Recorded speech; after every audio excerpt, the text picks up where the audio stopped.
Judge of Appeal Dave Smits ruled that due to the absence of legislation on the distribution of surplus, Rossing acted lawfully to allocate 15% of the surplus to the former employees. The current members of the fund will get 52% of the money, while Rossing will be allocated the remaining 33%.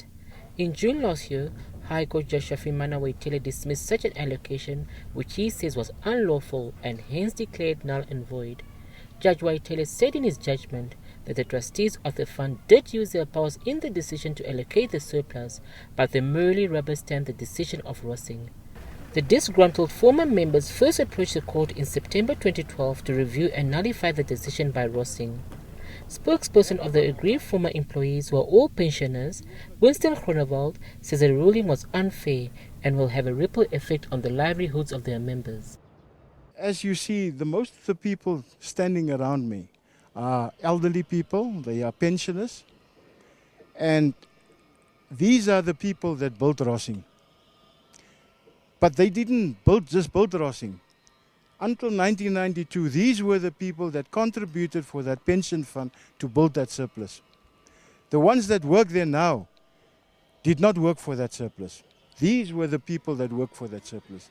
And for that reason, I say the ruling was unjust.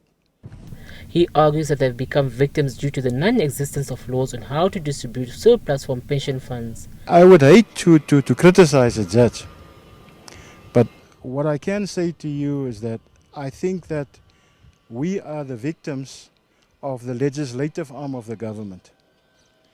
Because in 2008, we lobbied for legislation, we attended workshops, and nothing happened in terms of legislation. If you heard the court ruling today, the court ruling was very clear, and that is because in the absence of legislation, this is exactly what was interpreted. The group will meet on Saturday to decide on whether to lobby government or appeal the judgment of the Supreme Court.